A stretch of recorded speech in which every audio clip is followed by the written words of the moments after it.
अच्छा, इसमें हम स्टार्ट करेंगे इंट्रोडक्शन टू प्रोबेबिलिटी। प्रोबेबिलिटी होता क्या है? तो एक काम करते हैं, जो नॉलेज हमारे पास ऑलरेडी है ना, पहले उसको डिस्कस कर लेते हैं, फिर प्रोबेबिलिटी को कंसेप्ट को डिस्कस करते हैं। अब तक आप लोग क्या करते हैं, जब भी मैं आपसे कोई चीज़ पूछता हूँ, इस चीज़ के कितने चांसेस है, तो आप परसेंटेज में बताते हैं। मिसाल के तौर पे मैं आपसे कहूँ कि आपके पास होने के चांसेस क्या है, तो आप कहते हैं 80%, 90%, 40%। तो हम लोग आज तक जब भी एक्सप्लेन करते हैं ना, तो हम लोग परसेंटेज में एक्सप्लेन करते हैं। और हम लोग कहते हैं कि भाई परसेंटेज की रेंज है 0 to 100। अगर बिल्कुल चांस नहीं है तो 0%, और अगर 100% कंफर्म है तो हम कहते हैं 100% चांसेस है, राइट। चांसेस बताने के बहुत सारे तरीके हैं। उसमें से एक तरीका होता है ऑड्स, जिसमें हम टाइम्स में बताते हैं कि 2 टाइम चांसेस है, 3 टाइम चांसेस है। उसमें से एक मेथड है प्रोबेबिलिटी।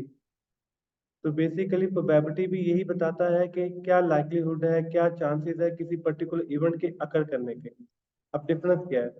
पहली बात तो ये समझ लें, प्रोबेबिलिटी की जो रेंज है ना, वो है 0 to 1। प्रोबेबिलिटी कभी 0 से कम नहीं होगी और प्रोबेबिलिटी कभी 1 से ज्यादा नहीं होगी। आसान जबान में अब ये समझ लें, ये जो 60% दिया होता है ना, तो ये होता है 60 डिवाइड बाय 100, तो ये हो गया 0.6।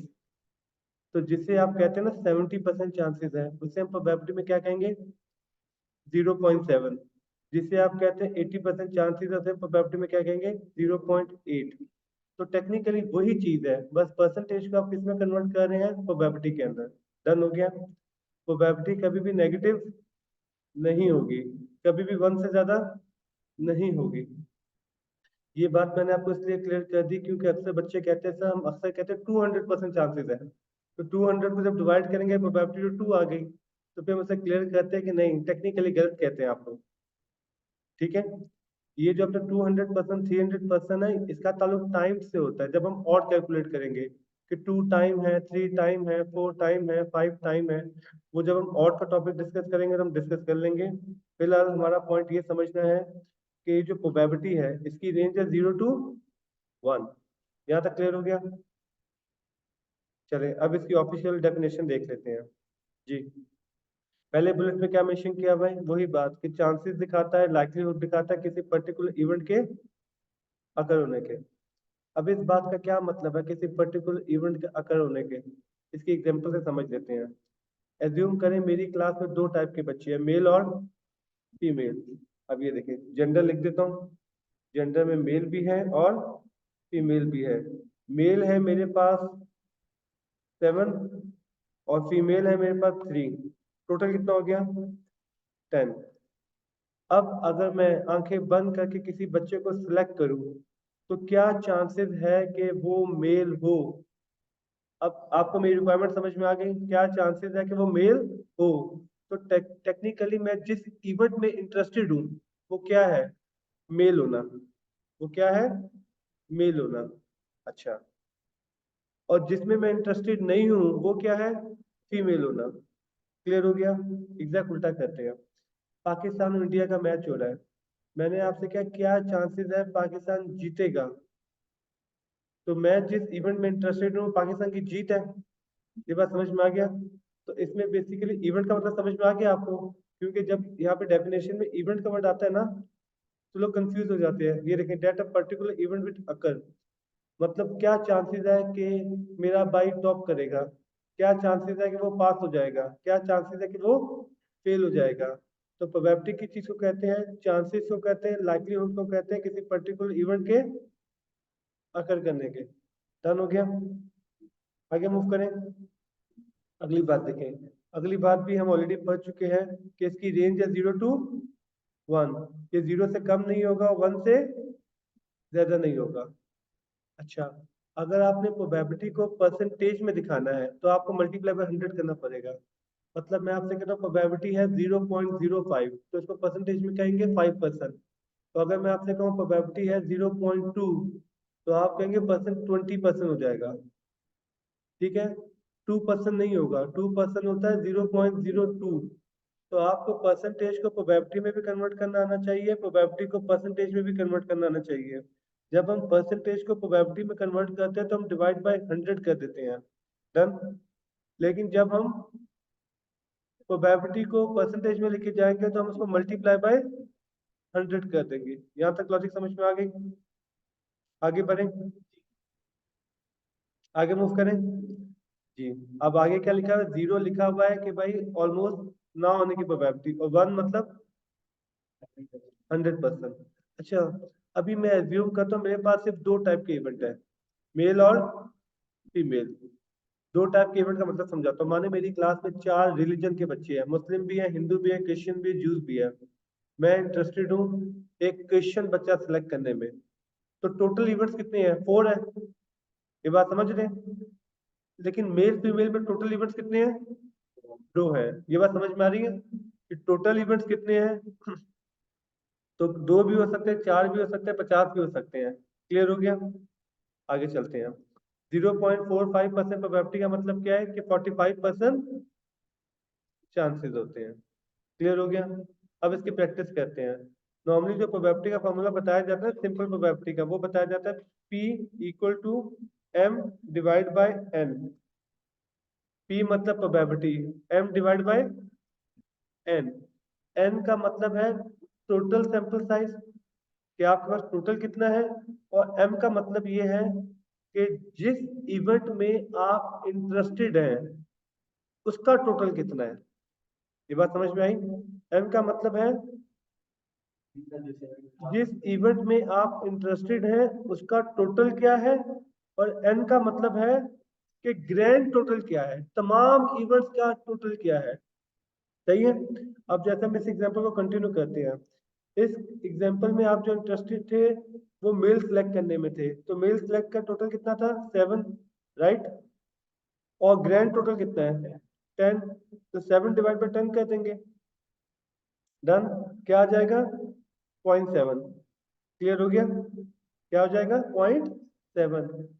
अच्छा, अगर आप फीमेल के अंदर इंटरेस्टेड होते तो हम करते 3 डिवाइड बाय 10, आंसर क्या आ जाता? 0.3। लॉजिक क्लियर हो गई? चलिए इसकी और प्रैक्टिस करते हैं। इसमें एक और चीज रखिएगा, जिस इवेंट में आप इंटरेस्टेड है उसे मैं P कहूंगा, और जो रिमेनिंग रह जाएगा उसे मैं Q बोलूंगा। डन। जिस इवेंट में आप इंटरेस्टेड है उसे मैंने क्या कहा? P, और जो रिमेनिंग रह जाएगा उसे मैं क्या कहूंगा? Q।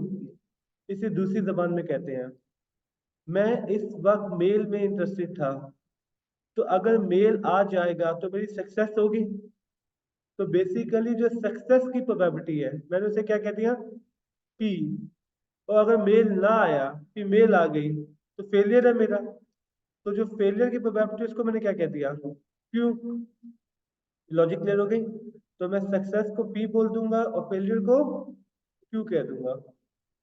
ये बात समझ में आ गई आपको? ये याद रखिएगा, एक होगा P, एक होगा Q। अच्छा, अब देखें इस केस में P आ गया 0.7, और इस केस में Q आ गया 0.3। टोटल कितना आ गया? 1। इसका मतलब है फॉर्मूला बना P plus Q equal to 1। क्या फॉर्मूला बना? P plus Q equal to 1।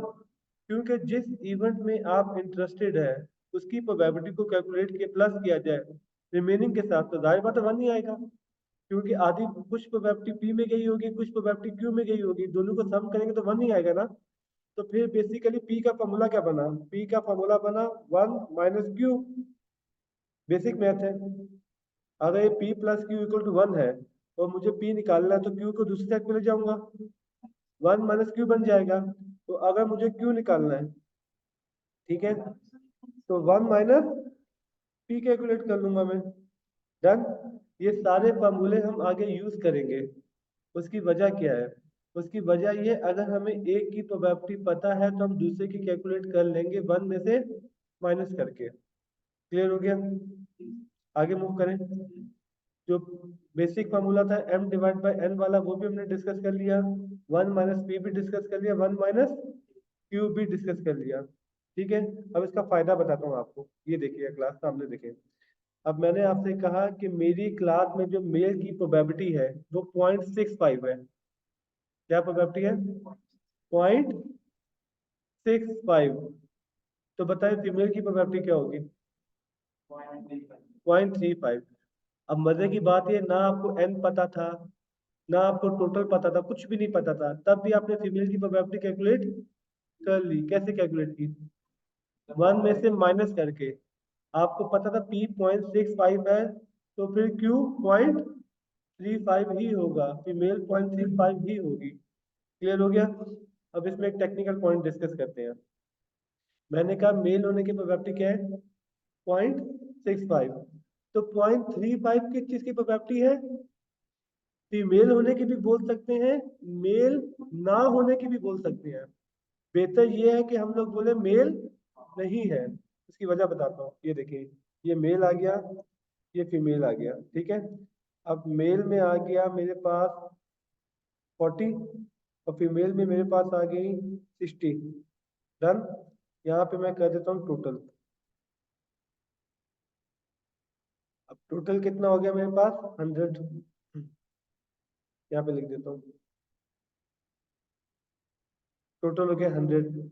अब यहाँ पे मुझे पी निकालना है, पी मतलब प्रोबेबिलिटीज निकालना है। डन। अब मैं इंटरेस्टेड हूँ मेल में, तो आपने कहा 40 डिवाइड बाय 100, क्योंकि इसमें मेरा m हो गया 40 और n हो गया 100, तो मेल की प्रोबेबिलिटी क्या आ गई? 0.4।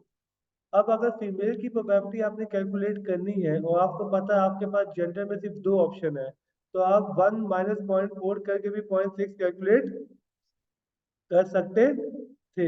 ये बात क्लियर हो गई? बोले एक काम करता हूँ, दोनों को यहाँ लेता हूँ साथ साथ, ठीक है। अब आपने कहा फीमेल की प्रोबेबिलिटी कैलकुलेट करते हैं, तो आप 60 डिवाइड बाय 100 भी कर सकते हैं। ये मैं कर देता हूँ, 60 डिवाइड बाय 100 भी कर सकते हैं। हाँ। अब ये देखिए, एक की प्रोबेबिलिटी 0.4, एक की प्रोबेबिलिटी 0.6, इसका सम कितना आ गया? 1 आ गया। तो जब मेल की प्रोबेबिलिटी 0.4 आई थी, तो ये आपका पी है, क्यू है? पी है। आप इंटरेस्टेड मेल में थे। अब सवाल कहते हैं चेंज। आपने कहा मुझे एक बंदा सिलेक्ट करना है, वो फीमेल हो। क्या हो? फीमेल हो। अब आपका जो एम है वो 60 बन जाएगा, क्योंकि अब आप जिस इवन में इंटरेस्टेड है वो फीमेल है। तो आपने कहा 60 डिवाइड बाय 100, तो अब आपका पी हो गया 0.6। और 0.4 किस चीज की प्रोबेबिलिटी है? मेल की। और दूसरी वर्डिंग में हम क्या कह सकते हैं? मेल फीमेल ना होने की। फीमेल ना होने की। बेसिकली जो क्यू है ना, वो ये बताता है कि जिस इवेंट में आप इंटरेस्टेड है उसके ना होने की प्रोबेबिलिटी क्या है। अब सवाल ये उठता है कि हम इतना कॉम्प्लिकेटेड क्यों कर रहे हैं? मतलब हम सीधा सीधा बोले अगर मेल की प्रोबेबिलिटी 0.4 है तो फीमेल की प्रोबेबिलिटी 0.6 है। हम ये क्यों कह रहे हैं कि मेल ना होने की? उसकी वजह बताता हूँ। माने कि हम वेस्ट में हैं, वहां पे मेल, फीमेल, इंटरसेक्स, ट्रांसजेंडर, इन सब की कैटेगरीज है। क्लियर है? अब माने इंटरसेक्स वहां पे है 5 और ट्रांसजेंडर है वहां पे 35, या मैं कह देता हूँ 45। डन। अब इनकी भी प्रोबेबिलिटी कैलकुलेट कर लेते हैं। अब ये देखिएगा, 5 डिवाइड बाय 150, 0.03, और 45 डिवाइड बाय 150, 0.3। अब स्टार्ट करते हैं। मुझे एक बच्चा सेलेक्ट करना है जो कि मेल हो, तो फॉर्मूला तो वही है, m डिवाइड बाय n। तो क्या होगा? 40 डिवाइडेड बाय 150। प्रोबेबिलिटी क्या आई? 0.26। तो आप कहेंगे मेल होने की प्रोबेबिलिटी क्या है? 0 पॉइंट, और जब आप इसे 1 में से लेस करेंगे तो आंसर आएगा 0.74। किस चीज की प्रोबेबिलिटी है? मेल ना होने की। आसान हो गया ना? अदरवाइज आपको बोलना, बोल क्या बोलना पड़ता? ये प्रोबेबिलिटी है फीमेल होने की, इंटरसेक्स होने की, ट्रांसजेंडर होने की। अभी तो 3 है, आपने बोल भी दिए। लेकिन इमेजिन करें मेरे पास 40 कैटेगरीज हो, तो मैं बोलूंगा ये प्रोबेबिलिटी है इनकी, इनकी, इनकी, इनकी, कितनी लंबी स्टोरी हो जाए। तो इससे अच्छा है कि आसान जबान में मैं क्या बोल दूं? मेल ना होने की। ये लॉजिक समझ में आ गई? अब मैं आपसे कहूंगा ये प्रोबेबिलिटी है पाकिस्तानी होने की। अब मुझे बोलना पड़ता है ये प्रोबेबिलिटी है पाकिस्तानी ना होने की। अगर मैं दूसरे चक्कर में पढ़ूं तो मुझे 208 मुल्कों का नाम लेना पड़ जाए। तो बेहतर ये है कि हम बोले कि ये, अच्छा मजे की बात की, अब ये देखिएगा, इसको मैं 1 से लेस करता हूँ। 1 माइनस मेल प्रोबेबिलिटी कितनी आ गई? 0.73। अगर इन सब की मैं सम करूंगा ना तो यही आएगा, देखिए 0.4, 0.03, 0.3, 0.73। तो इन सबको सम करने की जरूरत नहीं थी मेरे पास। अब कुछ चीजें हैं जो अपने कॉमन सेंस में लगा के यूज करनी। कैसे?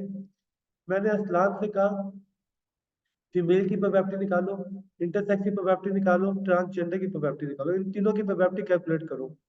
मैं इन तीनों में इंटरेस्टेड हूँ। क्या क्या मतलब है इस बात का? इसका मतलब है इन तीनों में से कोई भी आ गया तो मैं इसको सक्सेस मानूंगा। इन तीनों में से कोई भी आ गया तो मैं इसको सक्सेस मानूंगा। तो इन्होंने क्या किया, इन तीनों को सम किया। ठीक है। एक तरीका तो ये हो सकता है कि पहले इन्होंने फीमेल की प्रोबेबिलिटी निकाल ली 0.4, फिर इन्होंने इंटरसेक्स की प्रोबेबिलिटी निकाली 0.03, फिर इन्होंने ट्रांसजेंडर की प्रोबेबिलिटी निकाली 0.3। इन तीनों को सम कर दे। इसका दूसरा तरीका क्या है, इन तीनों को पहले सम कर लेते हैं। 60 प्लस 5 65, 65 प्लस 45 110। तो आप अगर 110 को भी डिवाइड करेंगे 150 से तो वही आंसर आ जाएगा 0.73। इन दोनों तरीकों से कर सकते हैं। अच्छा, मुझे तीसरा तरीका सबसे ज्यादा पसंद है। वो क्या? मैंने इन तीनों की प्रोबेबिलिटी मालूम करनी थी ना, राइट? तो मैंने क्या किया, मैंने मेल की प्रोबेबिलिटी कैलकुलेट की, उसको 1 में से माइनस कर दिया। मुझे पता था रिमेनिंग क्या आ जाएगी। ये ऐसा मैंने क्यों किया, उसकी वजह समझे। मेरे पास माने 10 एशियन कंट्रीज है। पाकिस्तान है, इंडिया है, बांग्लादेश है, श्रीलंका है, नेपाल है, भूटान है, अफगानिस्तान है, चाइना है, और मेरे पास 10 कंट्री है, अजरबैजान है। अब कोई मुझसे कहता है कि मैं पाकिस्तान में इंटरेस्टेड नहीं हूँ, बाकी 9 कंट्रीज में इंटरेस्टेड हूँ, मुझे प्रोबेबिलिटी कैलकुलेट करके दो कि क्या चांसेस है कि मैं सक्सेसफुल रहूँ। अब मुझे उन 9 की प्रोबेबिलिटी को कैलकुलेट करके प्लस करना पड़ेगा। इससे अच्छा क्या है, मैं क्या करूँ? हाँ, मैं पाकिस्तान की प्रोबेबिलिटी कैलकुलेट कर लूंगा, उसे 1 में से लेस कर दूंगा तो रिमेनिंग सबकी आ जाएगी। ये बात क्लियर हो गया? तो हम क्या कहते हैं, हम कहते हैं पी है आपकी सक्सेस की प्रोबेबिलिटी। पी क्या है आपके सक्सेस की प्रोबेबिलिटी, और क्यू क्या है आपके फेलियर की, सक्सेस ना होने की। अब अगर दो ऑप्शन है फिर तो हमें समझ में आ गया, लेकिन अगर दो से ज्यादा ऑप्शन है वो भी हमने डिस्कस कर लिया। वापस से दो ऑप्शन पे आए, दोबारा से दो ऑप्शन पे आए, तो दोबारा से आते हैं। अब माने दोबारा से दो ऑप्शन आ गए, मेल और फीमेल। अब इक्वालिटी कब होगी? 50-50 पे। तो हम कहेंगे प्रोबेबिलिटी अगर 0.5 होगी तो दोनों के चांसेस इक्वल है, क्योंकि पी अगर 0.5 है तो क्यू भी फिर क्या हो जाएगा, 0.5 हो जाएगा। तो जो चांसेस एक के हैं वही चांसेस दूसरे के भी हो जाएंगे। ये बात समझ में आ गई? बोले तो जो प्रोबेबिलिटी एक की है वही प्रोबेबिलिटी दूसरे की। अच्छा, जैसे ही प्रोबेबिलिटी 0.51 पे आ गई तो एक जीत गया, क्योंकि दूसरे की 0.49 हो जाएगी। 0.51 तो बहुत ज्यादा है, अगर 0.501 भी हो जाए तो दूसरा 0.499 पे आ जाएगा, तो एक के चांसेस ज्यादा हो गए। ये इतना कॉम्प्लिकेटेड मैंने इसलिए किया था ताकि आपको कंसेप्ट क्लियर हो जाए। नॉर्मली लोग सिर्फ दो कैटेगरीज ही करते हैं, मेल फीमेल हो गया, हेड टेल हो गया, फिर वो अच्छा टेक्निकली गलत नहीं है, वो कहते हैं मेल की प्रोबेबिलिटी 0.7 है तो फीमेल की 0.3 है, समझ गए, और रिमेनिंग को 0.3 कह देते हैं। मैं कहते हैं मुस्लिम की प्रोबेबिलिटी 0.8 है तो नॉन मुस्लिम की 0.2 हो जाएगी। लेकिन प्रॉब्लम तब होती है जब मुस्लिम, हिंदू, क्रिश्चियन, जूज है। अब अगर मुस्लिम की प्रोबेबिलिटी 0.8 है तो 0.2 किसकी प्रोबेबिलिटी है? मुस्लिम ना होने की, या बोलूंगा क्रिश्चियन की, जूस की, और तीसरा क्या था मेरा, हिंदू की। ये बात क्लियर हो गई? मुस्लिम ना होने की भी बोल सकते हैं, डिपेंड करता है पेपर में सवाल क्या आया है। अगर वो आपसे पूछता है कि इन तीनों की प्रोबेबिलिटी क्या है, अच्छा अगर उसने सवाल ये पूछा हिंदू की और क्रिश्चियन की प्रोबेबिलिटी क्या है, तो अब ये 1 माइनस से नहीं होगा, आपको हिंदू और क्रिश्चियन कैलकुलेट करके दोनों को सम करना पड़ेगा। वजह क्या है, टोटल 4 है, उससे 2 की पूछी है। डन हो गया? अगर टोटल 3 होता और वो 2 की पूछता तो मैं एक की कैलकुलेट करके उसको 1 में से लेस करके रिमेनिंग 2 निकाल देता। ये बात समझ में आ गई? अब माने टोटल 10 रिलीजन है और वो आपसे किसी 3 रिलीजन की प्रोबेबिलिटी पूछता है, कहते हैं तीनों में से कोई भी आ गया मैं इसको सक्सेस मानूंगा। डन हो गया? तो फिर हम क्या करेंगे, उन तीनों की प्रोबेबिलिटी कैलकुलेट करेंगे, सम करेंगे। दूसरा सवाल करें, इसको मिटा दूं, इसको थोड़ा मुश्किल करूं? ठीक है, आहिस्ता आहिस्ता मुश्किल करते हैं ताकि कंसेप्ट क्लियर होते रहे। अब ब्रांड की बात करें, बहुत ब्रांड की बात कर लेते हैं, बल्कि माने एक जार है, उस जार के अंदर ब्लू बॉल है 5, ब्लू कितनी है 5, ऑरेंज है 3, रेड है 2, पिंक है 1। डन। टोटल क्या हो गया? ठीक है, इसको फोल्ड कर देता हूँ मैं। अब टोटल क्या हो गया? इजी करो ताकि प्रोबेबिलिटी कैलकुलेट करना आसान हो जाए। अब मेरा आपसे पहला सवाल, प्रोबेबिलिटी ऑफ ऑरेंज क्या है? 3/10 हो जाएगा, 0.3 हो जाएगा, बिल्कुल ठीक। क्यों? मैं सक्सेस ऑरेंज में काउंट कर रहा हूँ। ठीक है, आगे सुनेगा। प्रोबेबिलिटी ऑफ पिंक क्या है? 0.1। आगे सुनिएगा। क्या प्रोबेबिलिटी है कि ब्लू ना आए? समझ में आया आपको 0.6 क्यों है? क्योंकि आप या तो रिमेनिंग को ऐड कर लें या तो 4/10 करें, 0.4 आ गया उसको 1 में से माइनस कर दें। क्या प्रोबेबिलिटी है कि ब्लैक आए? क्या 0.0 क्या होता है? 0, क्योंकि m है 0, 0 डिवाइड। क्या प्रोबेबिलिटी है कि ब्लैक ना आए? 1। 100% चांस है कि ना आए। आगे सुनिएगा। क्या प्रोबेबिलिटी है कि रेड और पिंक में से कोई आ जाए? 0.3। क्या प्रोबेबिलिटी है कि ऑरेंज रेड और पिंक में से आ जाए? 0.6। क्लियर हो गया? अब हमने ये सीखना है मल्टीप्लिकेशन कैसे होता है, कंडीशनल क्या है, अनकंडीशनल क्या है। लेकिन ये नेक्स्ट वीडियो में सीखते हैं, क्योंकि ये वीडियो भी बहुत बड़ी होगी, 25 मिनट्स की हो गई है। यहाँ तक कोई क्वेश्चन है? ठीक है, अगली वीडियो में सीखते हैं कंडीशनल क्या और अनकंडीशनल क्या है।